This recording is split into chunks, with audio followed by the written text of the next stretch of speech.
हे समरथ परमात्मा, हे निर्गुण निरंकार, तू करता है जगत का, तू सबका आधार। कण कण में है बस रहा तेरा रूप अपार। तीन काल है सत्य तो मिथ्या है संसार। घट घट वासी है प्रभु, अविनाशी करतार। दया से तेरी हो सब। सत्संग जी, प्रेम से कहना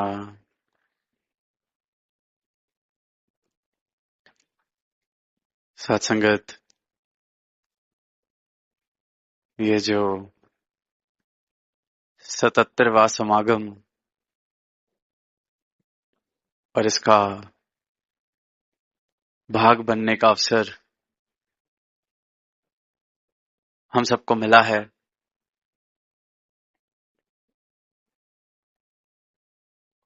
रहमतों की ये जो बरसात, इसे अपने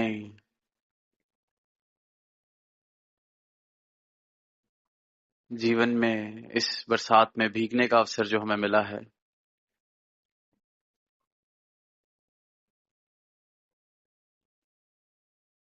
ये जो एक सीमित सा जीवन, सीमित सी हस्ती, उसका ये विशाल रूप जिसका विस्तार असीम है, उस सीमित सी हस्ती को भी ये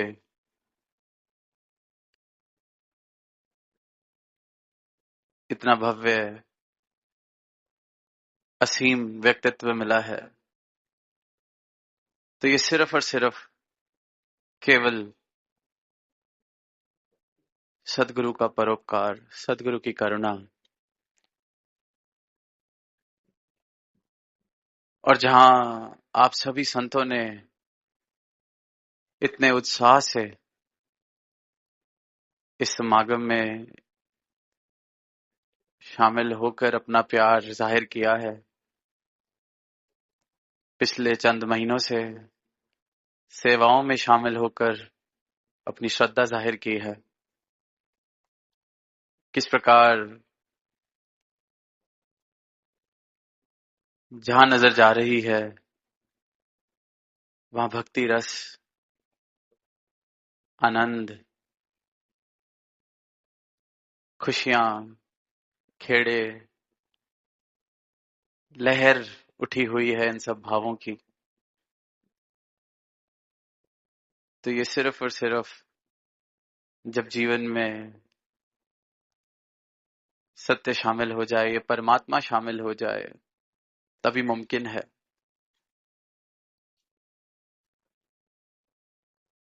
एक एक महापुरुष, एक एक संत, एक एक बच्चा दिल के भाव रख के जा रहा है, और वो भाव इस प्रकार के पूरा का पूरा जीवन बदल सकते हैं अगर किसी के घट में, किसी के जीवन में वो शब्द उतर जाएं। क्योंकि वो शब्द सिर्फ कुछ रट लिए गए शब्द नहीं, वो जीवन बोल रहा है, वो जिंदा शब्द है। क्योंकि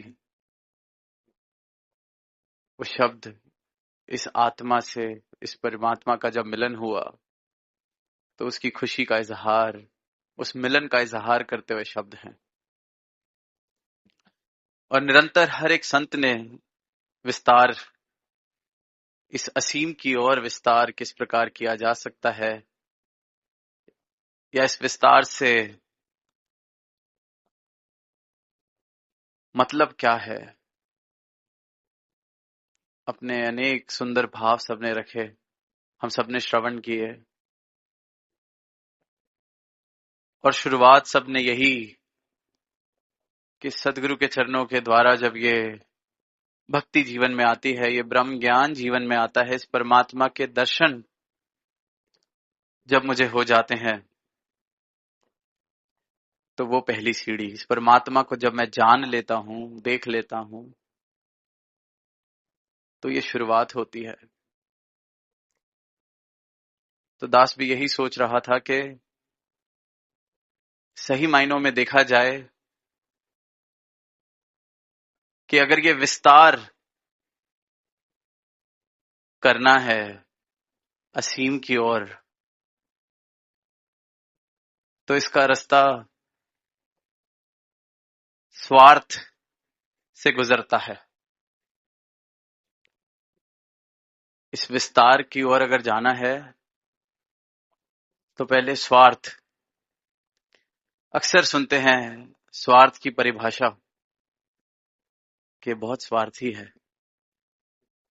इसको सिर्फ अपनी पड़ी है, सिर्फ अपने बारे में सोचता है। पर इसी शब्द को अगर इस प्रकार देख लें कि स्वार्थ मतलब स्वयं का अर्थ,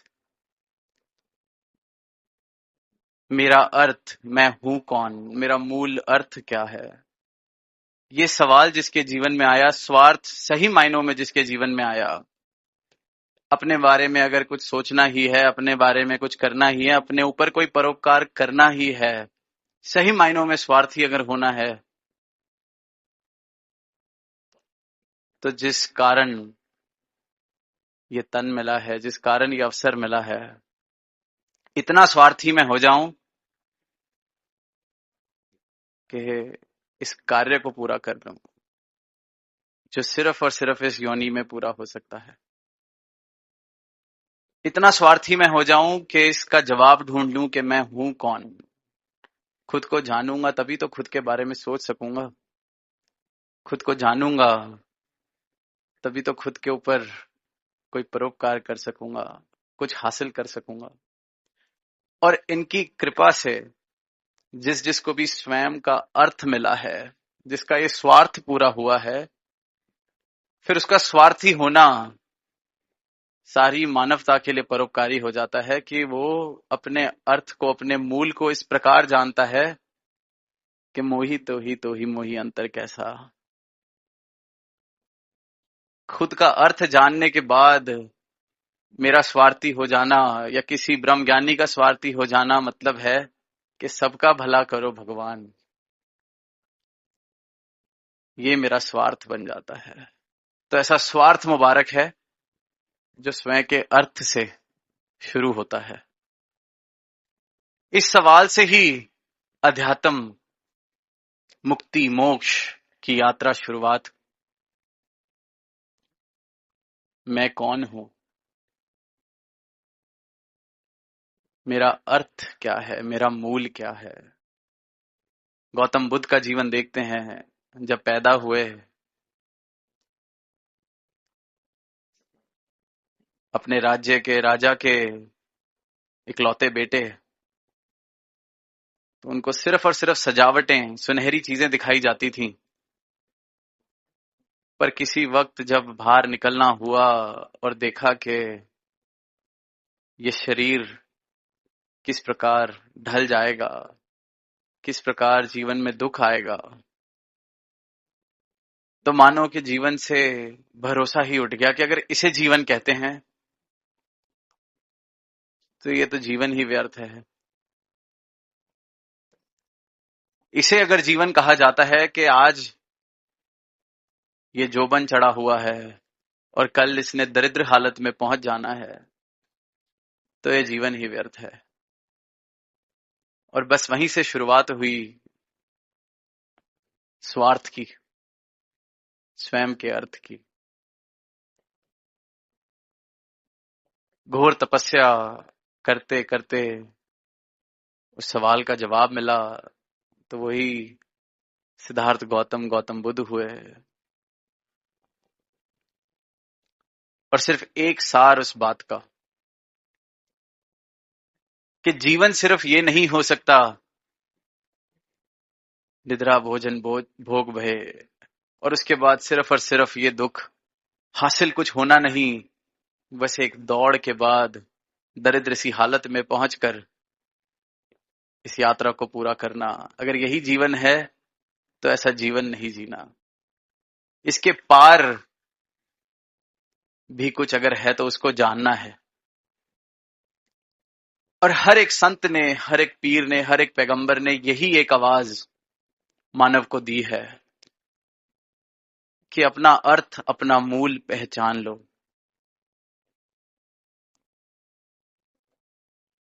ये जो निद्रा की अवस्था में जीवन जिया जा रहा है, इस निद्रा से जागृति की ओर विस्तार करो। क्योंकि निद्रा में जो जीवन जिया जा रहा है उसमें हासिल कुछ नहीं होना। जितना हासिल करने का प्रयास किया जाएगा उतना ही दरिद्र खुद को पाया जाता है। कुछ हासिल नहीं लगना। वो जो शेर की पंक्तियां आती हैं कि उम्रे दराज मांग के लाई थी 4 दिन, 2 आरजू में गुजर गए 2 इंतजार में। कि 4 दिन के इस जीवन में 2 दिन आरजू में गुजर गए, आकांक्षाओं में गुजर गए, मांग में गुजर गए, पर 2 दिन इंतजार में। और जब नजर घुमा के देखते हैं तो हर एक इंसान की ये हालत, हर एक जीवन इसी प्रकार निद्रा में चल रहा है। 2 दिन आरजू में, 2 दिन इंतजार में। जो आरजू कर रहा है, अगर जिस चीज की आरजू, जिस चीज की आकांक्षा वो हासिल हो जाए तो भी कुछ हाथ पल्ले लगता नहीं, तो भी व्यर्थ सा ही महसूस होता है, तो भी दरिद्र महसूस करता है। और हासिल ना हो तो वो जीवन इंतजार में दरिद्र हालत में पहुंच जाता है। 2 दिन आरजू में, 2 दिन इंतजार में। हर किसी के जीवन की यही कहानी, और इंसान निद्रा की अवस्था में यही जीवन जिए जा रहा है, जिए जा रहा है, जिए जा रहा है। और फिर वहीं सदगुरु आवाज दे रहे हैं कि निद्रा से जागृति की ओर विस्तार करा जाए। जाग कर अपनी इस हालत को देख लो, अपने इस जीवन को देख लो। जिस जिस चीज की आरजू की अगर वो मिल भी गया तो क्या आज कुछ हाल बेहतर है? और जिसकी आरजू नहीं की तो उसका भी कुछ मिल गया, उससे भी लगाव अगर इतना ज्यादा हो गया, उसने भी क्या दिया? इंतजार है कि कुछ मिल जाएगा। वो अगर मिल भी जाता है, मुझे बड़ा बड़ा पुराना एक फिल्म का गाना कि ये दुनिया अगर मिल भी जाए तो क्या है। जिस जिसको मिली है उसने भी यही कहा कि मिल भी गई तो क्या है। जिसको नहीं मिली वो इंतजार में है, शायद हार के कह देता है कि चलो मिल भी जाती तो क्या है, जान के पर नहीं कह रहा। और वहीं सदगुरु कह रहे हैं विस्तार अगर करना है तो निद्रा से जागृति की ओर का विस्तार। बहुत जी लिए सोते सोते, बहुत जी लिए, अब जागृति, जागो।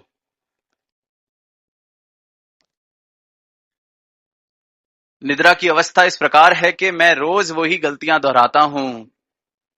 आसपास हर एक इंसान वो गलती दोहराता है, वही जीवन जी रहा है, पर हम में से कोई भी उस चीज को देखकर बदल नहीं पा रहा, क्योंकि उसकी व्यर्थता का एहसास मुझे नहीं हो रहा है। और जब ये बात समझ में आने लगती है कि हासिल क्या हुआ, सिकंदर की मैं बात कर देता हूं, कह देता हूं, पर हासिल क्या हुआ? तो फिर वही बात कि उम्रे दराज मांग के लाई थी 4 दिन। या तो आरजू कर रहे हैं, इंतजार, हासिल कुछ नहीं। और निद्रा और जागृति में सिर्फ यही फर्क है कि निद्रा का जीवन मैं खुद को जाने बिना जी रहा हूं। जब तक मुझे मेरे मूल स्वरूप की पहचान ना हो जाए, जब तक इस मूल स्वरूप को, अपने अर्थ को मैं देख ना लूं, जान ना लूं, उसका एहसास ना कर लूं, तब तक जो जीवन जिया जा रहा है वो व्यर्थ, निद्रा का जीवन। और जब जागकर ये सच्चाई मेरे सामने आ गई, मेरा मूल मुझे मिल गया, मुझे मेरी पहचान मिल गई, अपना चेहरा देख लिया, तो समझो कि सवेरा होना शुरू हुआ है, आंख खुलनी शुरू हुई है। हम सब रात को जब सोते हैं, अक्सर सपने भी आते हैं। इस बात पर सबने ध्यान दिया होगा, नहीं दिया तो दे के देखें, तो इस बात का एहसास होगा कि सपने में इस बात का एहसास तो होता है कि मैं हूं, मेरे आसपास चीजें घट रही हैं, मैं कुछ कर रहा हूं, कुछ मेरे साथ हो रहा है। कभी कभी सपना इतना ज्यादा गहन कि सुबह उठकर भी कुछ समय लग जाता है होश में आने के लिए कि सच क्या था, सपना क्या था। पर सपना चाहे गहन हो, बुरा हो, अच्छा हो, सुनहरा हो, जैसा मर्जी हो, कभी गौर करेंगे तो सपने में अपना चेहरा नहीं दिखाई देता। ये तो लगता है मैं हूं, पर सपने में कभी अपना चेहरा नहीं दिखाई देता। अगली बार अगर इस बात का एहसास क्या अनुभव नहीं किया तो कभी सपना आए तो हम देखें तो सपने में अपना चेहरा नहीं दिखाई देता। और यही बात अध्यात्म में अगर देख लें, जो जीवन अपना चेहरा ना देखे बिताया जा रहा है, अपने असली रूप के एहसास के बिना बिताया जा रहा है, अवेयरनेस के बिना बिताया जा रहा है, अपनी ट्रू आइडेंटिटी के। Every moment that I am living without being aware of my true identity, of my true self, is nothing but an illusion. जैसे स्वप्न में अपना चेहरा नहीं दिखाई देता, वैसे ही जब तक अपने इस मूल का एहसास किए बगैर मैं जी रहा हूं, मतलब ये सपना, मतलब ये वही दरिद्र जीवन में जी रहा हूं। और बस यही जागृति का विस्तार सदगुरु कर रहे हैं कि अपने पल पल में खुद को देख के जियो, खुद को जान के जियो। तुम हो क्या, तुम्हारा अर्थ क्या है, पूरी तरह से स्वार्थी होकर जियो, खुद को जान लो, पहचान लो। ये विस्तार, इससे ऊपर कोई विस्तार नहीं। और फिर भक्ति का रस जीवन में आना शुरू होता है, क्योंकि ये शुरुआत है, ये शुरुआत है। और फिर ये जीवन का पल पल, जब जब इस पल में, हर पल में इस एहसास में मैं जी रहा हूं कि मैं हूं कौन, तो जीवन का नजारा ही बदल जाता है, जीवन जीने का ढंग ही बदल जाता है। कल सदगुरु माता जी ने फरमाया गहराई के बारे में कि जीवन गहरा हो, विस्तार हो जीवन में। तो जब तक मैं वाला जीवन है, निद्रा वाला जीवन है, कोई छोटा सा पत्थर भी मुझ पे गिरता है तो तरंगे उड़ जाती हैं। जैसे कल एक एग्जाम्पल लिया, बाल्टी छोटी सी, उसमें पत्थर फेंका, पानी उछल गया, तरंगे उठ गईं। ऐसे ही कोई जरा सत्कार की नजर से मुझे नहीं देखता, तरंगे उठने लगती हैं, परेशान होने लगता हूं, जल सा जाता हूं, भुन सा जाता हूं। ऐसी हालत, तरंगे, देखा कैसे नहीं। फिर थोड़ा सा विस्तार कि किसी के देखने से नुकसान नहीं, पर कोई गाली दे जाए तब तरंगे उठ जाती हैं। फिर उसके पार का विस्तार कि कोई गाली दे गया तब भी कोई बात नहीं, पर कोई अपना गाली दे जाए, अपना कोई मुझे मूर्ख कह दे, फिर तरंगे उठ जाती हैं। तो सदगुरु माता जी ने कहा विस्तार, सागर गहरा है इसलिए शांत है। क्या तरंगे उठे वहां, तो इतना विस्तार में होता, मेरे जीवन में होता चला जाए। आज बाल्टी जितना मेरा व्यक्तित्व है तो बाल्टी से स्विमिंग पूल जितना सफर मैं करूं, फिर नदी, फिर तालाब, फिर गहराई सागर की प्राप्त हो। और सदगुरु माता जी ने ये नहीं कहा कि विस्तार समुद्र की गहराई की ओर, इन्होंने आदेश दिया है, उपदेश दिया है विस्तार असीम की ओर। तो रुकना नहीं, क्योंकि जीवन नहीं रुकता, जीवन ने चलते जाना है। अपनी दिशा में इनके अनुसार कर लूं तो जीवन सिर्फ असीम की ओर विस्तार करेगा। दास ने कुछ समय पहले वो जो भाव, जो बाबा जी अपनी विचार में कहते थे कि जीवन में किसी की बात को पत्थर पर लकीर की तरह नहीं, पानी पे लकीर की तरह लिया जाए, तो मन में वही भाव आए कि अगर मेरा जीवन की अवस्था यही है कि अभी पत्थर पर लकीर, माफ नहीं कर पाता, भूल नहीं पाता, पानी तक पहुंचना मुश्किल लग रहा है कि पानी पर लकीर वाला जीवन कैसे मिले, तो पहले रेत पर लकीर की तरह पहुंच जाऊं। इतनी भी पक्की लकीर ना हो जाए कि कोई माफी मांग ले, मैं माफ ना कर पाऊं, कम से कम उस जगह के रेत पे लकीर, किसी ने माफी मांगी, पानी पड़ गया तो वो लकीर मिट गई। और वहीं से फिर मेरा विस्तार धीरे धीरे पानी पर लकीर की तरह, वही जैसे पानी पर लकीर लगाने की कोशिश की जाए, बनते बनते साथ ही मिटती जाती है। और फिर ये ऐसी कृपा करें कि असीम की ओर मेरा विस्तार हो जाए कि हवा पर लकीर पड़ती ही नहीं, पानी जितनी लकीर भी ना पड़े। अब ये तभी हो सकता है जब खुद का बोध हो जाए, मैं हूं कौन ये पता चल जाए, क्या अस्तित्व है मेरा मुझे पता चल जाए। तभी फिर सीमित दायरों से जीवन असीम की ओर बढ़ना शुरू हो जाता है। कहना बहुत आसान है, दोहराना बहुत आसान है, पर दोहरा देना, कह देना, रट लेना, पढ़ लेना, वो मेरी नॉलेज बैंक को जरूर डिस्प्ले कर सकता है, उसको याद जरूर कहा जा सकता है, पर समझ तब तक नहीं कहा जा सकता जब तक इस भाव को जी ना लिया जाए। मैंने कह दिया हम ब्रह्मास्मि, मैं ब्रह्म हूं।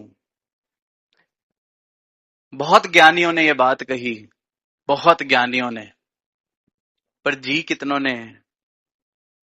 जिसने जी ली फिर उसके जीवन की भाव दशा कुछ इस प्रकार हो जाती है कि अहम ब्रह्मास्मि का एहसास जब हुआ तो फिर अहम खत्म हो जाता है। जब ब्रह्म मिल गया, ब्रह्मास्मि पता चल गया कि मैं ब्रह्म हूं, तो अब मैंने रहकर करना क्या है, फिर ये ब्रह्म ही ब्रह्म है। ये भाव दशा उसकी जिसने इसको जी लिया, और जिसने ज्ञानी बनकर इसको पढ़ लिया, बुद्धि के तल पर समझ लिया, उसकी भाव दशा कुछ इस प्रकार हो जाती है कि अहम ब्रह्मास्मि में अहम पर जोर ज्यादा हो जाता है। बहुत ज्ञानी आए फिर दुनिया में ही ज्ञान बांट रहे हैं अहम ब्रह्मास्मि, क्योंकि वो तो पता चल गया कि अब अहंकार की सीमा सारी खत्म, कि मैं तो ब्रह्म हूं। तो फिर ब्रह्म तो जितना मर्जी अहंकार करे, विस्तार उल्टा हो गया, दुर्गति की तरफ विस्तार होना शुरू हो गया। तो कहा सुनी, दोहरा देना, कह देना, कोई पैमाना नहीं, जी लेना, अनुभव कर लेना, इसको हासिल कर लेना, तो मेरा विस्तार कहने सुनने से जीने की ओर हो जाए, दोहराने से समझ की ओर मेरा विस्तार हो जाए, बातों से अनुभव की ओर मेरा विस्तार हो जाए, तो विस्तार मुबारक है। तो फिर मेरी भक्ति का रस जब जीवन में घुलने लगता है, तो फिर ऐसे भाव भी समझ आने लगते हैं कि क्यों शास्त्रों में कहा गया, बड़े बड़े भक्तों ने कहा गया कि भक्ति का फल भक्ति। कितनी बार सुनते हैं भक्ति का फल भक्ति, कि भक्ति में दो पल भी अगर सही मायने से किसी ने बिताए तो वो दो पल ही उस भक्ति का फल है। क्योंकि जो अमृत रस, जो भक्ति का प्रेम रस उन दो पलों में मिलता है, जिसने भी चखा है फिर दुनियावी कोई और फल के साथ उसका नाप तोल किया नहीं जा सकता। मिल भी जाए तो कहेंगे कि क्या ये आप पत्थर को सोने से तोलते हो।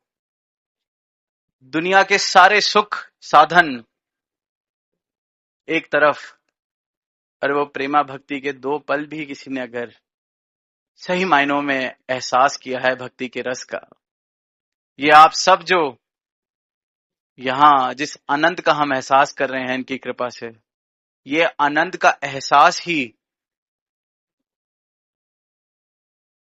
अपने आप में फल है। जिसने भी भक्ति को साधन की तरह देखा है उसके जीवन में जरूर ये सवाल आते हैं, और अधिकतर इंसान धर्म को और परमात्मा को एक साधन की तरह जीवन में शामिल करना चाहता है। We often bring devotion and the almighty in our lives as a means to an end. It's a vehicle for me to reach a destination. It's a means to an end. And when the end is not fulfilled, I'm filled with the questions whether the path that I've chosen is the right one or not. Whether the God that I'm worshipping is the right one or not. Because the intent was to use devotion and Almighty as a means. But true devotion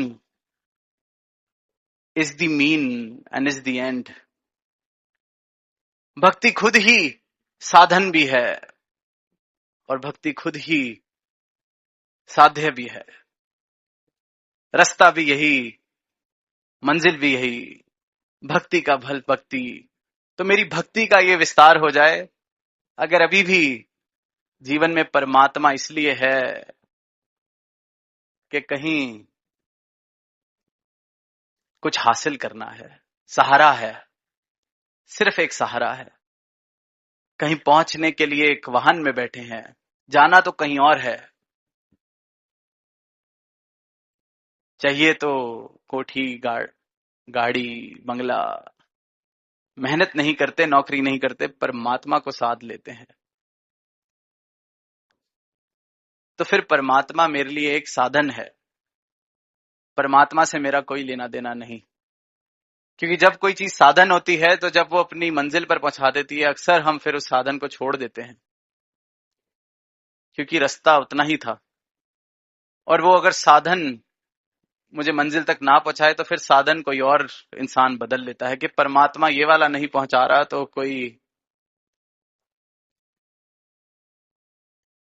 युक्ति में कमी है, तरीका बदल लेते हैं। तो भक्ति सही मायनों में भक्ति तभी है जब इस भक्ति को साधन की तरह नहीं, इस भक्ति के रस के लिए किया जाए। भक्ति का रस ही इस भक्ति का फल है। और जिसने भी आप संतों ने प्राप्त किया है, यही आवाज सारी मानवता को दे रहे हैं कि ये प्रेमा भक्ति के 2 पल भी, ये एक तरफ और दुनियावी साधन से मिले हुए सुख एक तरफ, इनका कोई मोल नहीं, ये कहीं और से मिल नहीं सकते। और सदगुरु यही कह रहे हैं कि सब मुबारक है, बड़ी से बड़ी गाड़ी मुबारक है, बड़ी से बड़ी नौकरी, बड़ी से बड़ा पद मुबारक है, पर प्रेमा भक्ति का रस जीवन में आ जाए, भक्ति का रस जीवन में आ जाए, तो फिर जीवन उस दरिद्र हालत में नहीं पहुंचेगा। जीवन फिर उस हाल पर नहीं पहुंच जाएगा कि उम्र दराज मांग के लाई थी 4 दिन। वही 2 दिन की मांगे, 2 दिन का इंतजार, यही कहानी बन के नहीं रह जाएगी। तो फिर ये जीवन मुबारक इस प्रकार बन जाएगा कि ये जीवन कहियों के उस सवाल का जवाब बनेगा कि मैं कौन हूं, किस लिए भेजा है। इस प्रकार मेरी भक्ति का विस्तार हो जाए कि साधन मात्र ना रह जाए।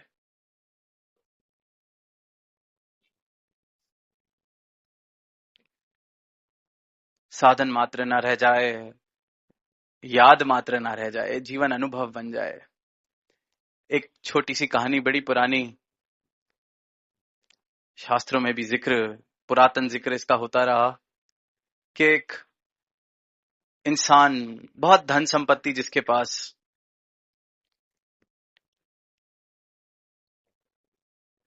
इतनी धन संपत्ति कि सोचा अब 3 बच्चे हैं, ये कैसे फैसला करूं कि कौन इसका संभाल कर सकेगा, इसका विस्तार कर सकेगा, कौन इतना लायक है, कौन इतना काबिल है तीनों में से। तो एक दिन तीनों को बुलाता है और एक एक पोटली तीनों को देता है और कहता है कि मैं चंद वर्षों के लिए एक तीर्थ यात्रा पर जा रहा हूं, 4 या 5 वर्ष बाद लौटूंगा और इस पोटली में जो तुम तीनों को मैंने दी है बीज हैं, और जब मैं वापस आऊं तो तुमने मुझे ये बीज वापस करने हैं और बड़े ध्यान से इनकी संभाल करना और मुझे यही बीज लौटाना, क्योंकि इन पर बहुत कुछ निर्भर करता है। तो वो इंसान फिर अपनी यात्रा की ओर बढ़ जाता है और पीछे से 3 बच्चे अपने अपने हिसाब से जो भी उन्होंने उस पोटली के साथ करना था वो करते हैं। 5 वर्ष बाद जब वापसी होती है तो सबसे पहले सबसे बड़े बेटे को बुलाते हैं कि तुम्हें पोटली दी थी, मेरे बीज मुझे लौटाओ। तो कहते हैं जरा रुकिए, अभी लाया। घंटे 2 घंटे बाद वापस आता है और लगभग उतनी ही वजन के बीज लौटा के हाथ में रख देता है। तो पिताजी कहते हैं कि ये वो बीज नहीं है। कहते हैं आप जो मुझे बीज देके गए थे, बड़ा बेटा कहता है, उनकी संभाल कैसे करनी है, मुझे तो यही सूझा कि उनको मैं बाजार में बेचाऊं और जब आप वापस आएंगे तो उतने ही बीज आपके लिए तब खरीद के आपको दे दूंगा। पर उन्होंने कहा ये वो बीज नहीं, मैंने अपने बीज तुमसे मांगे थे। खैर कोई बात नहीं। दूसरे बेटे को बुलाया जाता है कि बीज लौटाए जाएं। कहते हैं जरा रुकिए। वो 10 मिनट में वापस पोटली देता है हाथ में। पोटली वही की वही, पर उस पोटली में से अब दुर्गंध आ रही थी। तो वो खोल कर देखते हैं, बीज तो वही के वही होते हैं पर सड़ चुके होते हैं। कहता है ये क्या है, ये क्या हाल कर दिया इन बीजों का। तो कहता है आपने संभालने के लिए दिए थे तो मुझे और कुछ नहीं सूझा, मैंने तिजोरी में संभाल कर रख दिए कि आप जब आएंगे आपको वापस कर दूंगा। तो वो कहता है कि बड़े बेटे ने कम से कम जिंदा बीज तो दिए थे, तूने तो इनको साड़ ही दिया है। खैर कोई बात नहीं। तीसरे बेटे को बुलाया जाता है, मेरे बीज मुझे लौटाए जाएं। पिताजी कहते हैं, तो कहते हैं आइए मेरे साथ। घर के पास 2 कदम पर एक बगीचा दिखाया जाता है। कहता है ये रहे आपके बीज, अभी फूल बने हैं, कुछ समय में फल लगेंगे और फिर बीज दोबारा आएंगे तो मैं आपके बीज आपको लौटा दूंगा। पर जो बीज आप मुझे देके गए थे उनको लौटाने का यही एक तरीका था कि उनको बो दिया जाए, वरना वो सड़ जाते, क्योंकि वो तो जिंदा चीज आपने मुझे दी थी।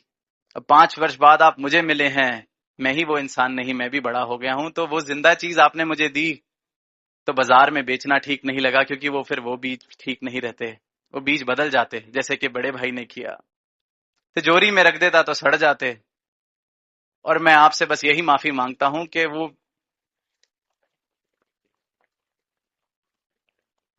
यही एक माफी कि ये वो के वो बीज नहीं और उतने नहीं, लाख गुना बीज हो गए, लेकिन ये बीज अपनी यात्रा में विस्तार कर रहा है।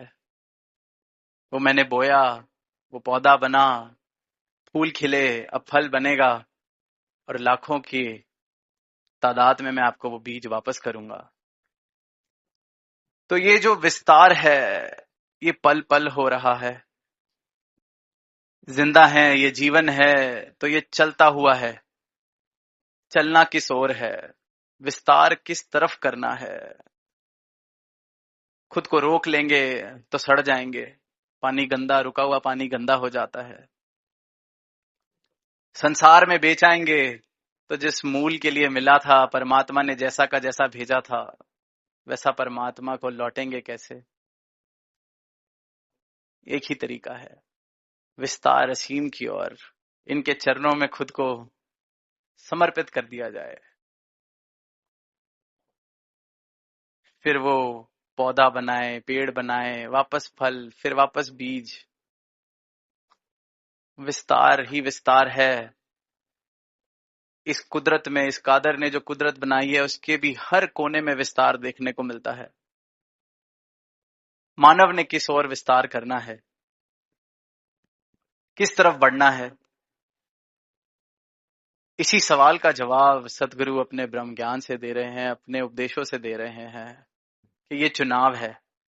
विस्तार दुर्गति की तरफ भी किया जा सकता है, पतन की तरफ भी किया जा सकता है, या फिर इस रूप में किया जा सकता है कि मुट्ठी भर बीज मिले और लाखों वापस किए। जैसे हजूर कहते हैं कि ये दुनिया जैसी आई है, जिस दुनिया में जैसे आए हैं इससे बेहतर इसको करके जाएं, ऐसा मेरे जीवन का विस्तार हो सके।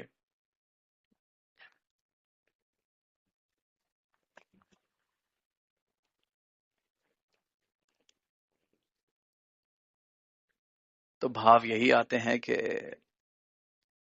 मानव सुन तो ये बात रहा है, हम भी सुन रहे हैं, दोहरा रहे हैं, पर कहीं मेरी जीवन, मेरी अवस्था रटन तक ना रह जाए। पता चले कि बुद्धि के तल पर ही जीवन जिया जा रहा है। कहा तो जा रहा है जाग जाओ, पर फिर इंसान जागता क्यों नहीं? कहा तो जा रहा है कुछ हासिल नहीं होना, देख भी रहा हूं कुछ हासिल नहीं होता, फिर भी इंसान जागता नहीं।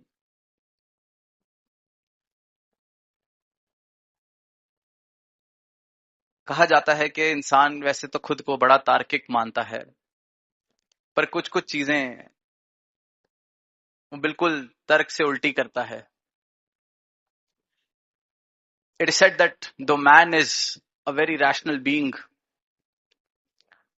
But there is a very systematic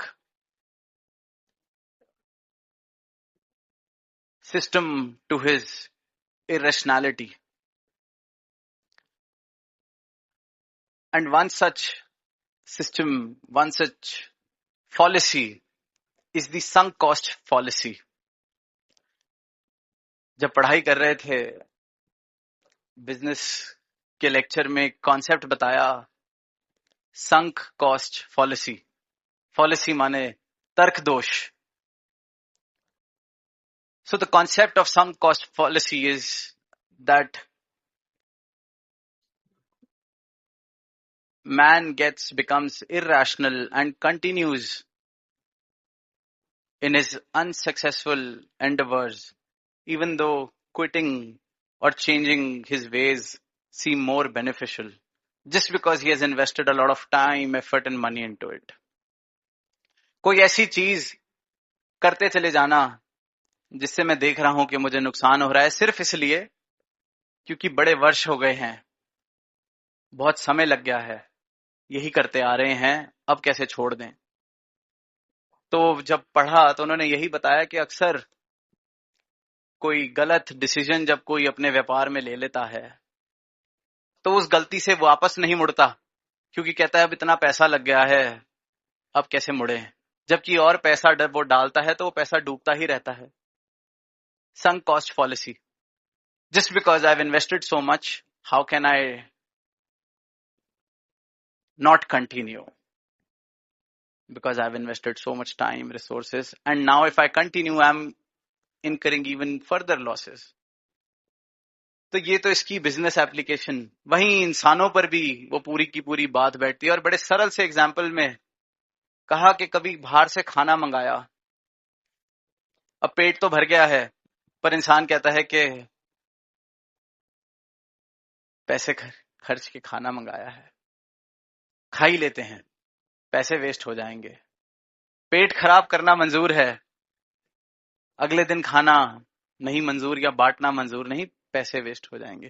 तो इंसान यही करता है। फिर एक और बड़ा सरल सा उदाहरण, पिक्चर देखने गए, आधे घंटे में लगा कि बहुत ही खराब पिक्चर है,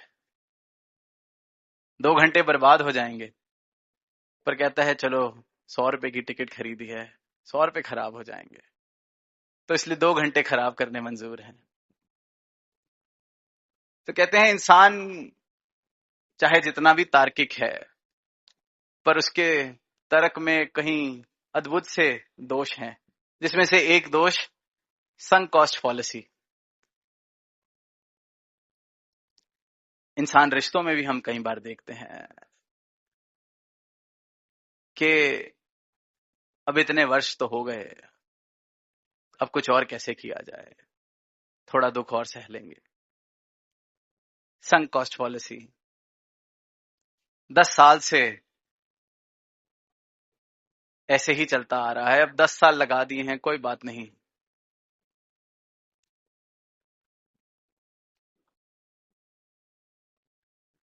इंसान भी जीवन जब जी रहा है, हाथ पल्ले कुछ नहीं पड़ा, देख रहा है 50 साल की उम्र हो गई, 60 साल की उम्र हो गई, हाथ पल्ले कुछ नहीं, पर अब इतने वर्ष लगा दिए हैं, थोड़ा सा और ही सही। पता है जिस रास्ते चलता आ रहा हूं, जैसा जीवन जीता आ रहा हूं, कुछ हासिल करके भी हासिल नहीं हुआ है, पर अब इतने वर्ष लगा दिए हैं, अब तौर तरीके कैसे बदले हैं। परमात्मा को एक सीमित से रूप में देखता आ रहा हूं, देखा भी नहीं, जानता भी नहीं, परमात्मा परमात्मा करता आ रहा हूं, पर अब कोई सच की आवाज दे रहा है, पर अब इतने वर्ष लगा दिए हैं, अब तौर तरीके कैसे बदले हैं, इतने वर्ष लगा दिए हैं।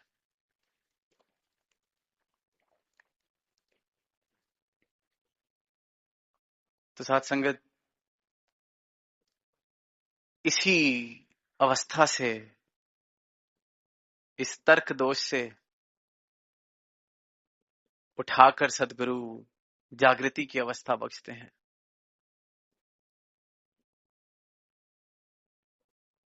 जैसा जीवन चलता आ रहा है, अगर ऐसे ही जीते रहे तो ये जीवन की बाजी हार जाओगे।